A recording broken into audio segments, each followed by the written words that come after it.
Hello, friends. Believe it or not, it's episode 46 of Hack Your Thoughts. I can't believe how time has flown.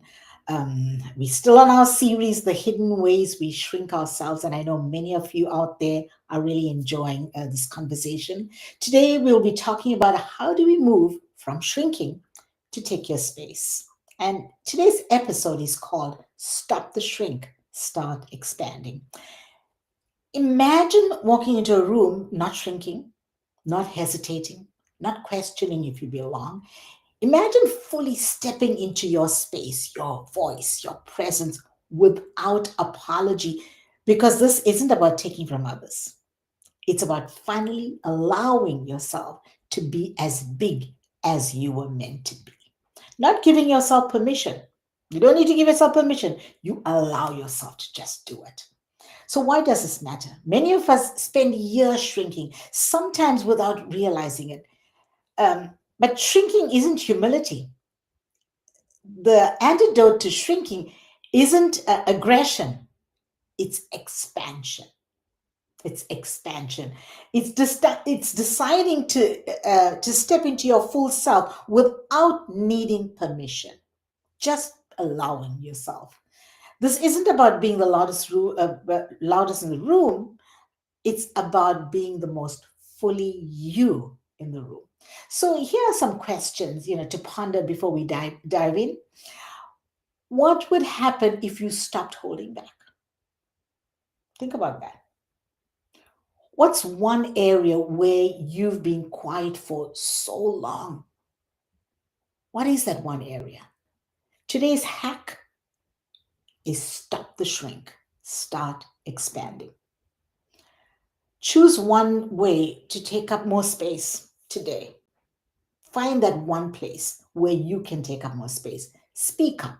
Sit at the table instead of at the edge of the table. Stop apologizing for existing. Shrinking doesn't serve us, and it's certainly not serving the world.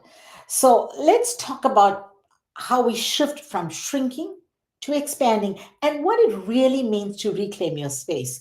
So again, we have in the studio two exciting, incredible voices and two individuals and humans that I love and respect so much. Kevin Johnson KJ and Steve Tulowitzki. This and after this break, we're going to dive right into that conversation. So don't go away. We'll be right back.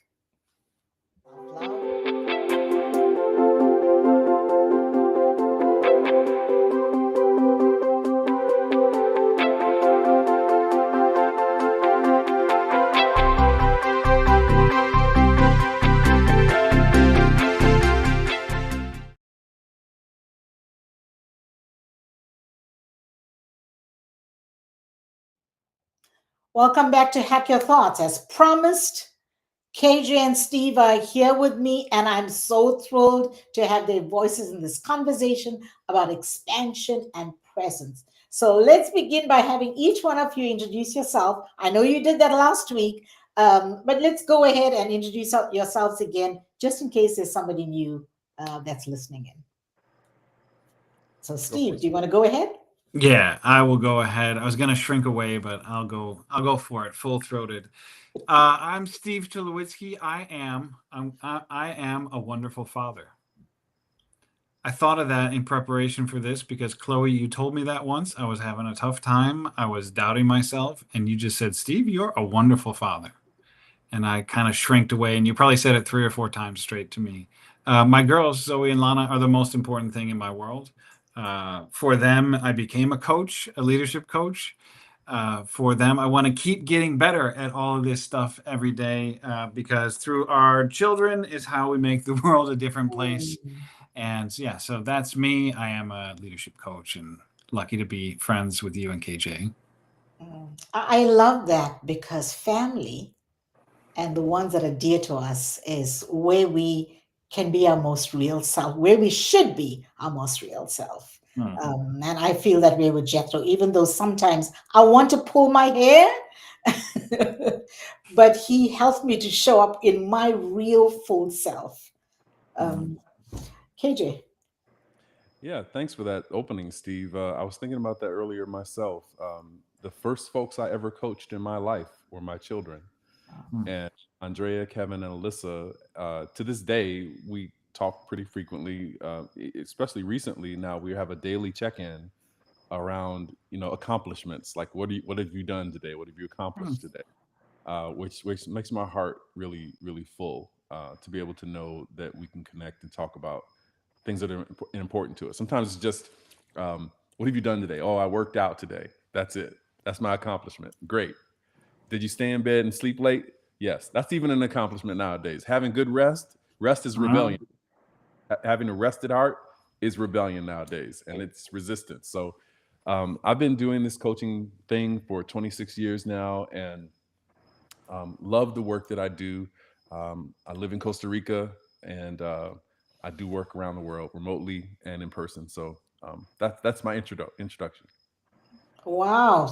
I mean, just to start our time today, just full of love for our Mm. children is just amazing. Yeah. Um, Same thing with Jethro. So, you're a wonderful father. You're a wonderful father. And I'm a wonderful mom. you're a wonderful Yes, mom. you are. Yeah. Yeah, I Oh am. yeah. I I have am. witnessed it. Yeah. And there are times when I want to coach Jethro, I coach him. And when he's not in the mood, he says, "Okay, mom, you coaching me?"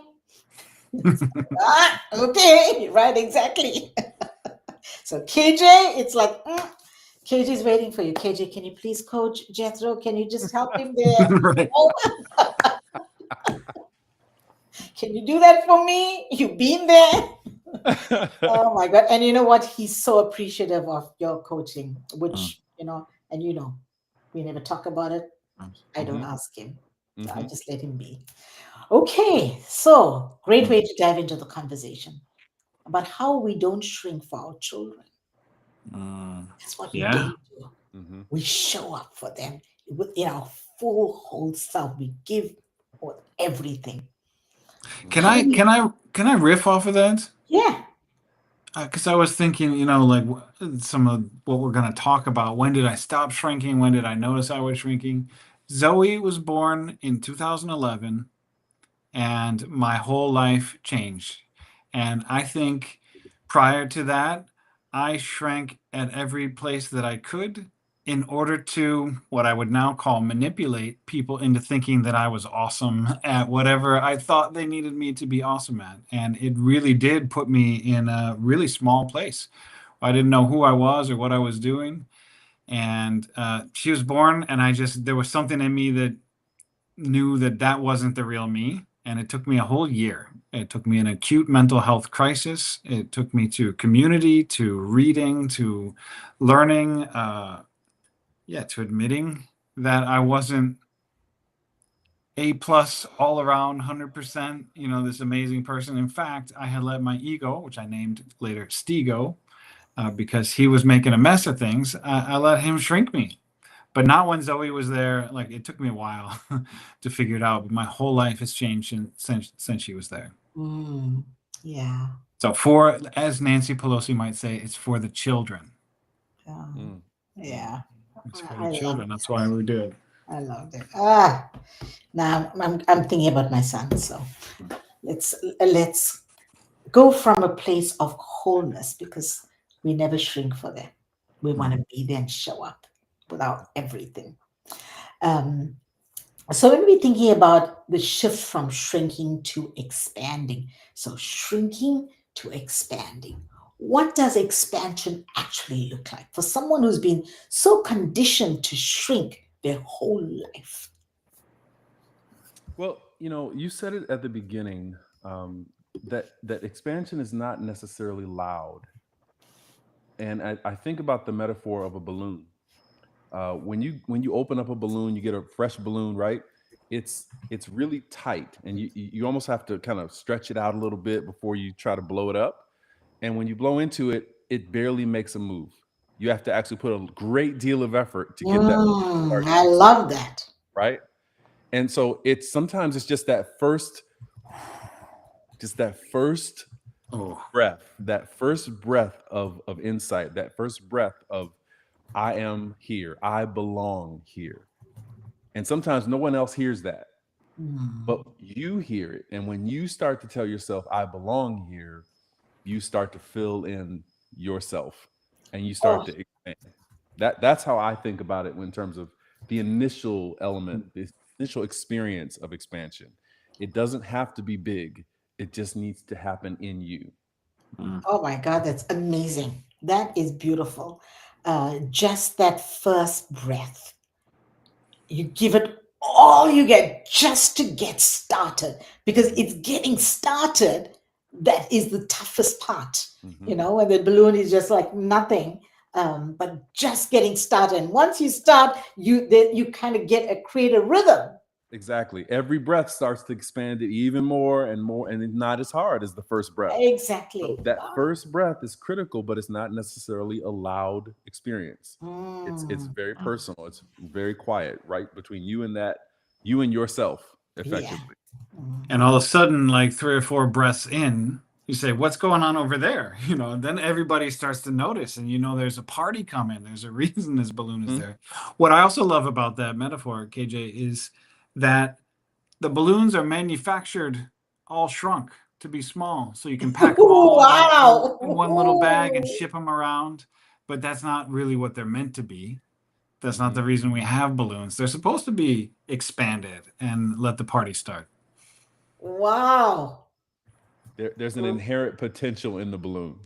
Mm, And when you apply that potential to itself, it Mm, expands. Right. mm. Yeah. Yeah. That's perfect. Yeah. wow. That's a lot of oxygen right there. Wow, that's a lot of oxygen. So let's keep this pumping. Well, Um, okay, so I'll even play on that. Yes, that's good. That was good, Chloe. I heard what you Mm, did there. So think about it like this: it's also not about competition. So it's not about becoming bigger than another person's balloon. mhm. You are mm, your own. So you becoming as big as your soul always intended to be. So Yes. you have your own unique DNA. When you breathe into that, when you start saying I belong here and you stop shrinking and you start expanding, that belonging starts to take shape that only you can take shape of. Mm, yeah. And so as you blow into it, as you breathe life into it, you're going to discover something about the shape of yourself that maybe you didn't know before, mm, which Mm, should also be a little disconcerting. Could be some dissonance between what you thought you were versus who you are as you breathe into yourself. So mhm. be prepared for that dissonance. You may not recognize yourself. You may look at you like, wait, what's unfolding here? Is it a shaped balloon? Is it a heart shaped balloon? Is it a animal shaped balloon? Is it an arrow? Is it a I love you balloon? Mm, You think about all the different shapes you could take, mm, mm. but when you start seeing it, don't get alarmed. Just take it in, yeah. because the more you breathe into yourself, the more identity you'll discover. Yeah. So, and let me ask this question. So, trying to reconcile that, what I'm discovering, what I'm seeing emerge, what has been, what I know, what I'm comfortable, what I'm conditioned, instead of thinking about how do I reconcile that, are we saying just be in the new? Are we saying, how do we reconcile that? I think there's something in seeing what's emerging Mm. and just allowing that to be what it is. Mm, Not putting labels on it, because we're quick to put labels on something. yes. Yes. Not trying to name it, not trying to categorize it. Just see who you are, see how you Yes. show up. Mhm. And I Yeah. think it's really a spirit of play. A child playing with a balloon isn't trying to figure out, well, what's this balloon doing? Like it's like, oh my God, this thing is getting bigger. This is so cool. Yeah. And so just being in the awe of it, just being in the glory of it, the sheer expansion of it, Yeah. and not trying to name it, not trying to Huh. re-shrink it. It's Mm, effective, because effectively what we're doing, we categorize, is put something in a limiter, mm, yeah. and we don't want to limit the expansion. We want to keep that thing growing as big as we can get it, because that's the intention. Our soul wants to be the size that it can be. So Yes. Let's keep it Boundless, that way. Yeah. boundlessness. Steve? What I love about this is the idea of play and Yeah. fun. You know, what expansion is fun. It's like, oh, I didn't know that was possible. I didn't know I could do that. And that word possibilities came up for me when you're asking what does it look like to expand or sound like, or what is it like to expand? When you're shrunken and you're trying to be everything to everyone, uh, it's painful process, and pain makes the world small. It puts Mm, on blinders. All I can see is my pain. All I can see is what I'm not getting, how I don't fit in. And on the other hand, expansion just opens up possibilities. yeah. So I see what kind of balloon this is, and that can be used in this party, or I can fill it with helium and it can float for a while. I can make the game that kids play to keep it up, 25 taps in a row, something like that. There's all kinds of possibilities when you expand. That when you're just a flat piece of rubber with a hole in the end, Mm, there's not really much that you can do. yeah. So, what's the cost of constantly playing small? And what finally wakes us up to it? I know what came up for me. Mm, Uh, I, I wanted to say also, growth is fun. If you're in a company when it's growing, it's fun. You're in a startup, something is growing, it's fun. So the opposite of staying of expanding and staying small is not fun. It's not easy, and the opposite of ease somehow is dis-ease, which some people pronounce as disease. okay. And autoimmune diseases is when our T cells, when our blood cells, when our immune system looks at our own cells and thinks it's an intruder, and it Mm, starts to go after it. So I think I've experienced, and I believe the cost of staying small is that you start to confuse your whole neural system. You start to confuse your biology, and it starts to attack you, and you end up being sick and not having fun and expanding. yeah. Yeah. Wow. That's powerful. Yeah. And the word that comes to mind is we start to self destruct Mm. Mm. I when would we even stay. take it further, maybe, to self betrayal, Yes. because there's an element of when you are aware of your potential, your possibilities, and you stay in a place where you are denying yourself access to those possibilities. That self betrayal, it's like you're forcing yourself to save yourself for unlived potential.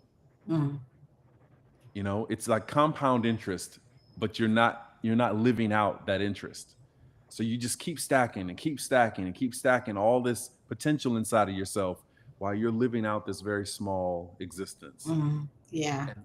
And it starts to build up to the point where I feel like this leads to mental health challenges. That is when true. we, when we know that we should be doing something bigger with our lives and we are staying in a compact space, that will drive us to a place of Yes. discomfort, Oh my emotionally, gosh. physically even. Mhm. So I think it's like when our soul starts to rebel against the mask that we're putting on, that's when we decide we're not going to shrink anymore. Yeah. KJ, I think you inspired I don't know if it's a new term, but it's a new term for me. When you're talking about this compound interest, it actually sounds like a spiritual debt. Mm, mm. Shrinking is like spiritual debt that just builds up, and it's so hard to get out of that. I love that. Spiritual debt.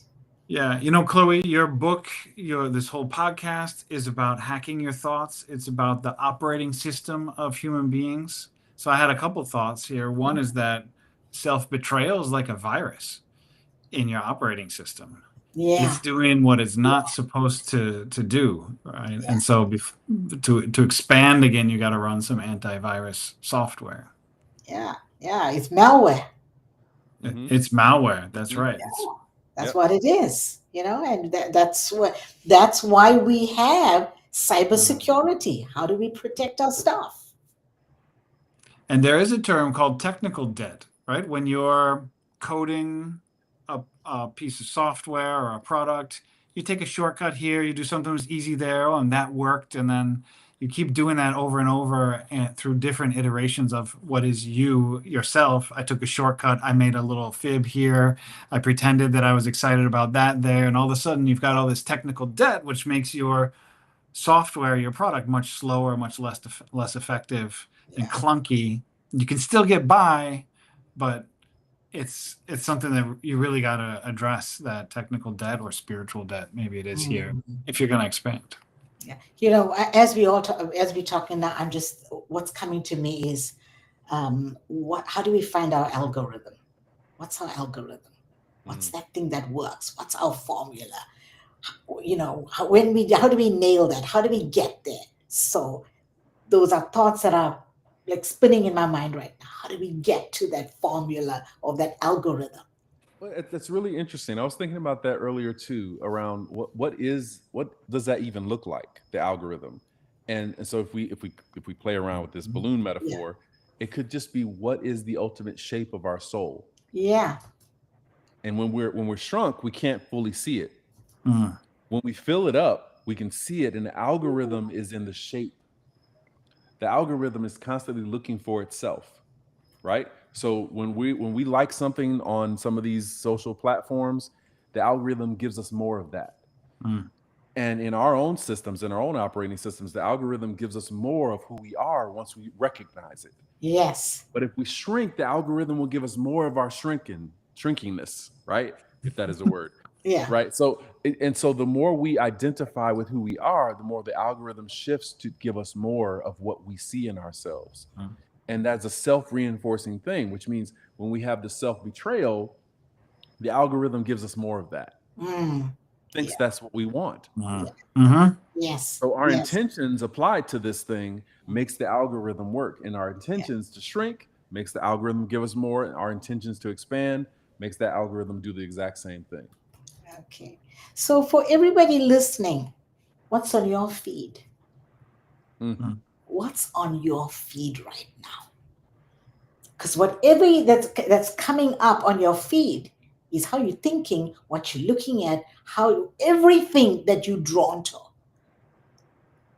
Your feed is who you are. Do you want that feed to be the way it is, or do you want to change that feed? Go ahead. Yeah, there's another metaphor. It's actually from neuroscience, a part of your brain called the RAS, or reticular activating system. And the metaphor I love the most for it is that it's the bouncer for your brain.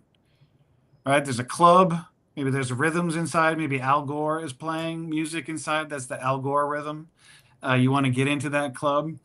And there's a bouncer on the door, and the bouncer has a list, and he says, only these things are allowed into the club, which is your brain, right? Which is your consciousness, your experience of life. And if you program, I want all these, I think it's important when I feel small. I think it's important that I get this promotion. I think it's important that everyone has a great opinion of me. These are the things that are important.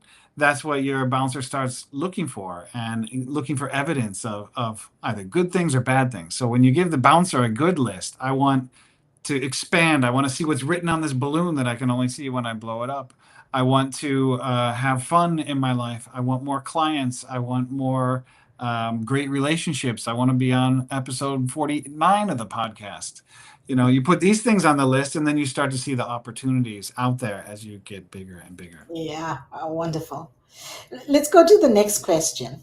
So, when we think about owning your space in daily life, what's one small everyday moment where you used to shrink and now you don't?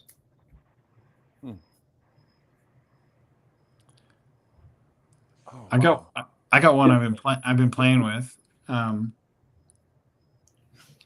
In fact, some of you might know I have a new hobby, a new habit. It's a well-being habit. It's totally fun, and it's called pickleball. We do that in the United States, especially up here in Michigan. And I just came from my first league event, and there was, four of us playing, and one guy was kind of shrinking. I could tell he was good, but he just hit one shot that wasn't good. And he said, "Oh," his name was Steve too. He's like, "Steven." And then he started saying, "I'm sorry," to his partner. He's like, "Oh, I'm sorry, my bad. So bad. I hit that." And that's kind of like a polite thing that we have been programmed to say. "I'm sorry." You show up late for a meeting? "Sorry, I'm late." I always share this with my clients, but I decided to do it at home. I just had a conversation with Celine as well. It's like, there's no more sorry unless somebody did something on purpose to disrupt things. Otherwise, you're not sorry. Instead, we're going to say thank you. Mm. Right? "I'm sorry you had to take the kids to school." "No, thank you for taking the kids to school." It does a lot of things to Yeah. reprogram, right? When I say I'm Yeah. sorry, I'm talking about feeling guilty. I'm bringing negative emotions, and I'm making it all about me. Mm-hmm. If I say thank you for your understanding, thank you for taking the kids, and what I did with my other Steve at pickleball, I said, if you feel like saying you're sorry, please say thank you. And if I hear you say you're sorry, I'm going to say you're welcome. And then he was like, "Oh, thank you," and we ended up winning. Like, we won that match. We're winning at home by saying thank you instead of "I'm sorry." So that's one thing that actually, when I bet listeners and all of us, you start looking at how often you say you're sorry in a day, it's probably a lot more than you expect. So there's a hack. Thank Yeah. you. And as you said that, it feels simple, but the more we hear it, the more we will begin to say it. The more that actually becomes a thought that is so embedded in us that we just say, "I'm sorry, I'm sorry, I'm sorry." And it's becomes a habit that we don't know we're doing. And you could just as easily say thank you, thank Yeah. you, thank you. It is also a message to yourself and to your bouncer Mhm. that you are worthy of help and understanding from others. You Mm. deserve help and understanding from others, and that's what life is really about. So it's Mm. a small tweak, but it's a big shift. That's I beautiful. remember when we were in Terranea, and one thing I will never forget is big doors swing on small hinges. Mhm. I'll never forget. Mm-hmm. KJ? There's a little Yeah. hinge right there. That's a small hinge on that Yeah. door. That was good, man. You hit it right on the nail. Yeah. Uh, so I think about a time when actually we were all working together, Hmm. and it was a new environment for me. Hmm. I'm, I'm kind of a free spirit, not necessarily wired for huge corporate spaces. And so it took me a minute to get my bearings on when I should insert myself in conversations. And sometimes I didn't feel the need to because someone else had already articulated the very thought that I would have contributed. And I'm not, you know, wired to be politically savvy and, just get my voice in there somehow anyway. So I found myself shrinking inadvertently. I didn't necessarily think I was shrinking, but because I wasn't presencing myself, Mm. it was perceived that I was shrinking. Mm. And so when I got that little nugget of feedback, my intention changed to I'm going to be the first one to share. I'm not going to wait to see what everyone else has to say. I'm going to presence my opinion, my point of view first. And when I started to do that, all of that feedback disappeared. And all of a sudden, people understood where I was coming from. And I didn't have that sense of my voice isn't in this space. Mm. And sometimes this is tricky because sometimes we have people that there are folks that just want to hear themselves talk, and they don't add anything to the conversation. I never felt that way about myself, but I always felt like, well, if someone has already said it, why would I? But I took that away from myself. I took that excuse away, and this is my hack, by Hmm. being the first one to say something. Mm. And now everyone else has to decide whether they have to say something in addition to what I've added. So I took that old excuse away from myself, but I also forced everyone else to have to bring their own point of view after me instead Mhm. of me waiting to see what other people said. Mhm. What if somebody is listening to that story and they say to you, "KJ, um, I want to be the first person to share, but the words just don't come as quick as I wanted to." Everyone doesn't have the gift of improv, and I know I do. So I know that if you gave me a word like spoon, I'd be like, you could dip with it, you could sip with it, you could do all kinds of cool things. You could scoop some things out of sugar cup with it. I can make up all kinds of ways you can come up with a use for a spoon. Not everyone can do that. Mm, So if that's not your gift, don't try to be the first one to speak. But if you have a point of view, mm, don't wait to the end. yeah. Be the second or the third. Some folks, especially introverted folks, they need a second and they need a beat Mm, to process something and articulate what they're thinking. So maybe you're the third or fourth, but don't sit until be the eighth, the ninth, tenth. Try to find your sweet spot where your voice fits naturally and you've given your time to think. mm, So that's all I would add to that. yeah, yeah. And, Anything? and yeah, let's not forget about allyship, right? If you're not the person who can say, "Oh, I'll bend the spoon with my mind," or what, if you can't riff off of the spoon, um, or maybe it's an environment where you say something and somebody talks over you, right? And you're not given the space. Find someone who can say, I was talking to KJ and he told me something really amazing about it. KJ, you comfortable sharing that right now? Mhm. Find someone else who maybe does have the gift of gab to make that space for you and ask for that help. You mentioned improv, and Chloe, for your question of what if the words just don't come out. What Mhm. they teach us in improv is just start saying anything, and eventually it'll start making sense. Yeah. Yes. I So think have it's some practice prompts. Practice some prompts. yeah, you Yeah. just start saying words, and then they start to make sense all of a And, sudden. and the principle of improv is yes and. Hmm. Yes. So Yeah. what someone has just said, agree with them. Let you give yourself a thinking time Hmm. moment, right? And as you're saying, yes, I totally agree with what you just said about so and so issue. Here's what I think about it. And in that little bit of time, you would have given your brain a little bit of a Yes. wedge in the door to Yes. articulate something. So play around with that idea. You may not have to be the first. You may be the yes and person. You may be the third person. You may be the person that someone has to come in and say, like Steve says, hey, I was just talking to Steve. He has something really interesting I think might add to this conversation. And look for the advocacy. So I love the diversity of points of entry here. Hmm. Yeah. And now I'm going to talk about the flip side of this. Oh, Because as you guys were talking, I'm like, oh yeah, well, I remember about a time when that happened, and it doesn't fit here. So, like for example, I'm in a meeting or I'm in a conversation, and I'm trying to get uh, uh, but everybody, because I feel like the American culture, people just dive in, and hmm.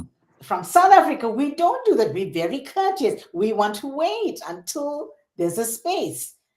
That didn't happen here. After a while, I'm like, okay, I give up. And then fast forward to today. If I feel there's only noise in the conversation, no need to add to that. Just Hmm. back off and sit, because Mhm. then you're taking your space. So I So, have an interesting lens on that. There was a project that I worked on where there were teams that were composed of different nationalities, different cultural backgrounds, different leadership styles, different communication styles. And one of the teams was having a heck of a time communicating. Lots of conflict, misunderstanding, unspoken tensions, all kinds of things. And I was reading a book called The Culture Map. And I thought, wow, I think that might be something that's happening here. So I asked them in one of our conversations, who feels the least heard in this room, in this team? And it was the Asian members of the team. And they voiced that they felt like agreement was reached without their input mm, because culturally they tended to not necessarily disagree openly. They like to process things and speak in private and speak in more closed conversations versus having the open debate.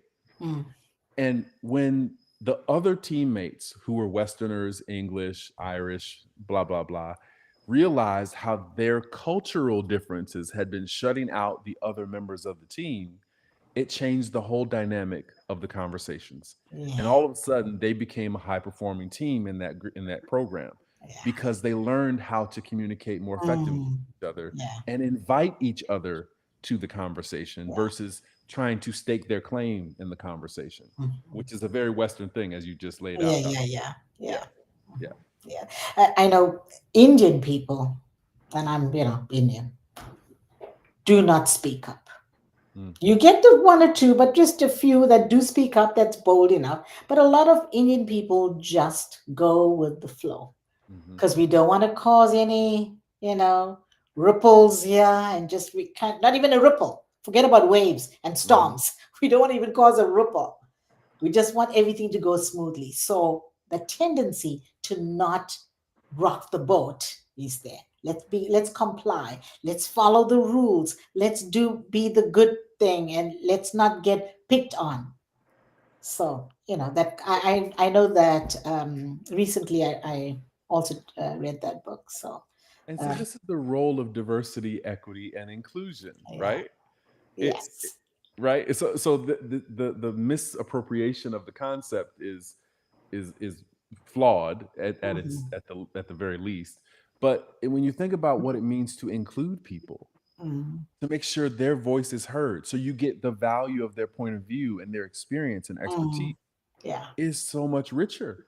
yeah. And so when our culture forces other cultures to shrink because their cultural behaviors don't align with ours, Hmm.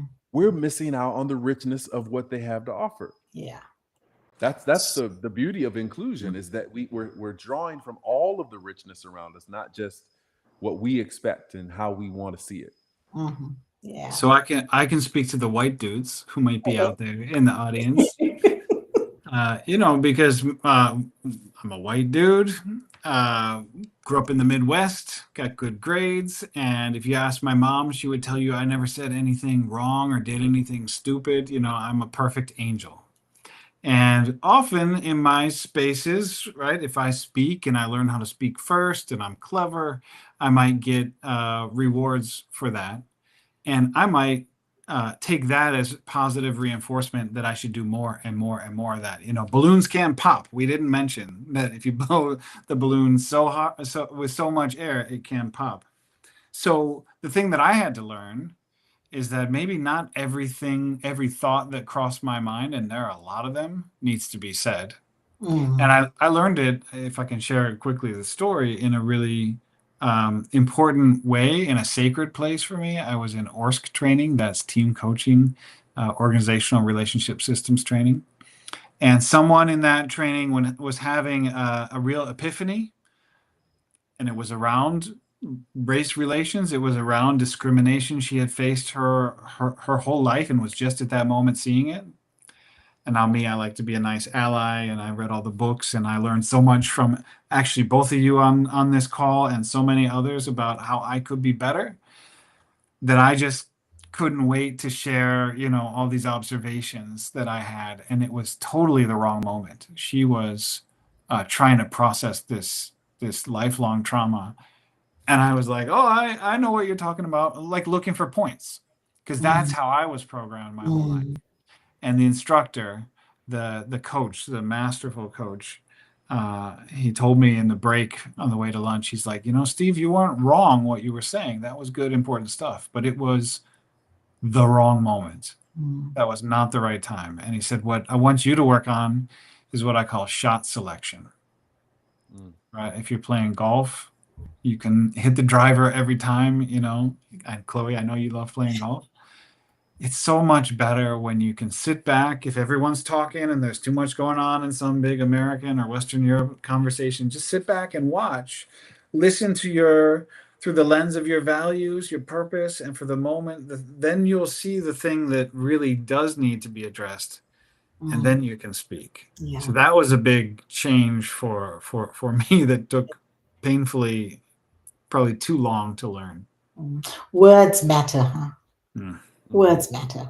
Every word counts. And how it lands, what we say, how we say it, our tone, facial expression, when we say it, who we're saying it to, how much we're saying, how less we're saying, whether we're telling, whether we're asking. Oh my gosh.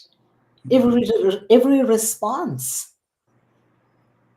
can make or break someone or help them unshrink. Help Word, them get that first breath to blow into the balloon. Mhm. Steve? as you're speaking, it's like words are the currency of humanity. Mm. My daughter Lana, who's 11, she said, "Hey, Dad, a book is just a remix of the dictionary." And I was like, "That's pretty cool." I'm sure you got it on TikTok or That's something. good. That's good. It needs And a I beat. was, and I told her, you know what? I told her, well, the dictionary is just a remix of the alphabet, and she was like, uh, "But it is true what you say. Words matter. Words are somehow all we have."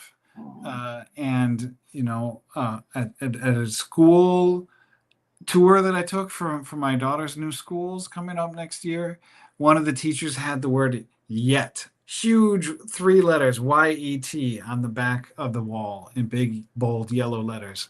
Yet. And I just, that stuck with me. I mentioned it to the teacher. I'm like, that is such a powerful Yes. word, especially for a place of learning, because I can't do this yet. I don't understand that yet. I'm not 6 foot tall yet, whatever it is.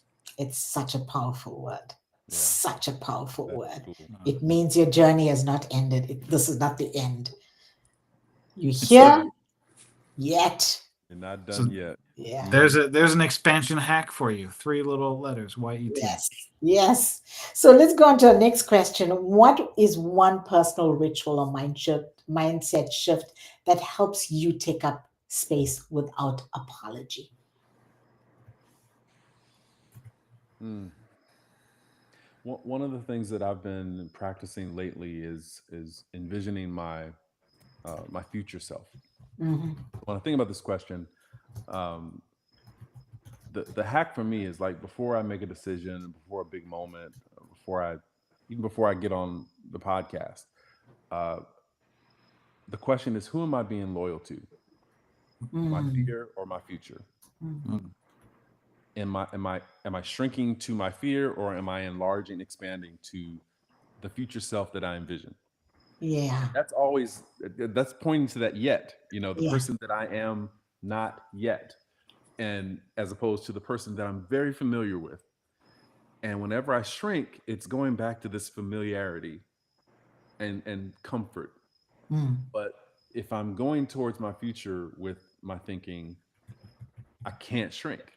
It's going to be an expansion. So that's the hack that I look at.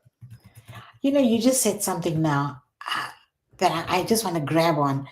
You said shrinking, you almost said it without saying it. Shrinking is comfortable. Mm-hmm. Oh Oof. yeah. Hmm.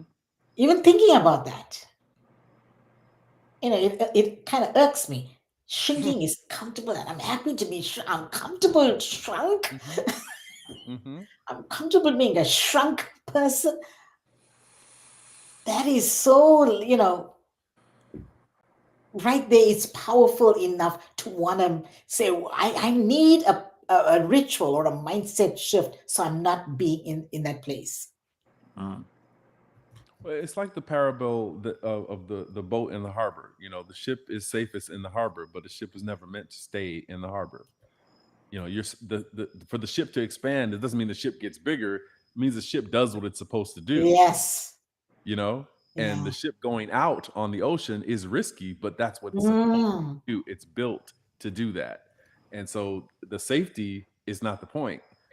The Yeah. the ocean is the point. Oh my gosh. I love that. Mm-hmm. Well, I and love these. that. It's comfort versus risk, because we can stay in the shrink and be comfortable, or we can explore and expand, and that is risky. It takes risk, it takes courage, it takes boldness. Well, and we haven't talked about one thing that keeps us small is it's a coaching term, saboteurs. these voices in our head who tell us, no, don't do that, don't do this, you're doing it wrong, it's not your time. All of these saboteur voices, they're trying to keep us safe. Yeah. Don't raise your hand in the meeting and make that controversial point. Don't say yes to that, leading that training course or to that business opportunity or studying abroad or whatever it is. Don't say that. It's way too risky, way too dangerous. And that really keeps us small. So my hack of one small thing that I started to do to stop keeping myself small is saying yes. So it's not Y-E-T, it's Y-E-S this time. And in particular, what an agreement I made with myself 15 years ago was if somebody wanted to talk about coaching, the answer was yes. And I can tell you why. I was at a leadership program. I was learning how to do it. It was in Utah, and we were snowshoeing. And I was talking to everyone in my group about coaching. I was asking them coaching questions. And one of the people pulled me aside and said, Steve, stop coaching. Like, not everything is about that. You can be something else. Like, we're tired of it, And so that wasn't the group that wanted to talk about as much as I did. So when people showed up, when I was sent people in my life that said, hey, what is this coaching about? Or I want to explore that with you. The answer was yes. It's why I'm on this podcast now. It's why I have all these relationships and people across the globe. And that has been such a huge, expansive change in my life, because I said yes to conversations that are the ones that I wanted to have. I almost couldn't not have them. Yeah. Wow. So thank you for sharing that. And I know this is not a question that I kind of said I'm going to ask, but I'm going to ask it anyway. What is one word of not just advice, but motivation? One motivating word that you can put out there to someone who is in a shrunk place right now, and they want to expand, and they said, help me, coaches, help me. How do I get this started? I mean, the word that came to me is 2 words, but you could say them fast and it would sound like one. Why not? Whatever you're worried about, whatever you feels uncomfortable, you don't feel like doing it, you could ask yourself, why not? It's like the 5 whys. You might have heard of that. Try the 5 why nots. And I think you will uncover the viruses in your program, the saboteurs, whatever we want to call them. You're going to discover that it's fear. You're voting for fear instead of your future. And you might uncover some real stuff from your past that you might need some help with. And there are people who can help you overcome that. So why not? Yeah. So the 5 why nots. AJ? I would, my word's a little bit smaller. It's do. Do. If That you water on the grass? Two letters. Oh, no. D-O. Okay. Do. Do. It makes more sense. Because if you're doing something, you're inevitably going to be taking a risk. Even if you do nothing, you're safe. If you sit back and watch, you're safe. If you're silent, you're safe. Maybe it could be a false safety. But if you simply do what you know to do what comes to your heart, do what comes to your lips, say it. Say the thing, do the thing, build the thing, make the thing, do it. That is going to show you something about yourself that you never knew before. When you do something, you are pushing yourself outside of that initial boundary. And so the moment you do, you're in a new space. You're in unfamiliar territory. You have to learn something. It's inevitable that you're going to grow because you do. That's the word to me. Yeah. Okay. So here we have it. The 5 why nots and do. So, KJ, thank you so much for sharing your wisdom as usual. Steve, your wisdom, all your little phrases that you put together that comes together magically, and KJ with all your illustrations just beautifully just come together. Thank you so much for making this conversation so real. Can So we for say all, thank you, Chloe, for making this space, inviting us back time and time again? I mean, you don't know how much fun this is Yeah. and how meaningful it is. So thank you. you're coming back. This is not goodbye. Yeah, but it's a good habit. Thank This you. is not the end. But coming back, I got something else happening. There's something going on there. It's Yeah, brewing. I already manifested at least episode 49. There you Yeah. go. There you go. Check the Yes. tape. Hmm. Okay, so everybody, this week, choose one way to expand. Whether it's raising your hand, lifting your posture, or just like simply walking into a room like you belong, because you do, and why not? Because you do, and why not? So the journey from shrinking to expansion isn't about being loud, it's about being whole, and you are here to rise, not to shrink, to rise. You are here to take your space. Take your space. Okay, so everybody, take care, and we will see you next time. Thank you.